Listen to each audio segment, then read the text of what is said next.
90 سیکنډز کې د نن ورځې مهمو خبرونو سره زیما همیرا مهوش. د امریکایي خام تیلو راتګ د پاکستان توانایي شعبه کې یو نوی تاریخ رقم کړی دی.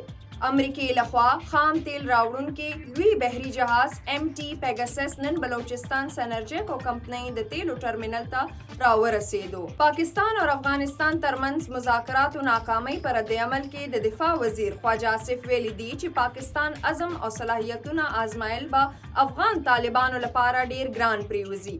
پاکستان طالبان بیرته غرونو ته لیږلو صلاحیت لري. سکیورټي فورسز د کوئټه چلتن علاقې کې د کاروایی دوران لس ترهګر وژلي دي. وفاقي تحقیقاتي ادارې FBI پاک ایران تافتان بارډر باندې 440 کروڑه نه زیات مالیت لرونکي ګولۍ د میتھډون سمګلینګ هڅه ناکامه کړې ده او ملزم هم په حراست کې اخیستل شوی دی. خیبر پختونخوا انټي کرپشن محکمې مالاکنډ کې وبخور محکمې په ضد کاروایی دوران غیر قانوني قبضه کې اخیستل شوی 9 کناله 10 مرلې کمرشل ځمکه ریکور کړې ده چې قیمت یې په کروڑونو روپو کې ښودل شوی. د الیکشن کمیشن تر مخه د شبلی فراز نااهلۍ وروستو د سېنات په خالي نشست الیکشن سبا خیبر پختونخوا اسمبلی کې وکیږي.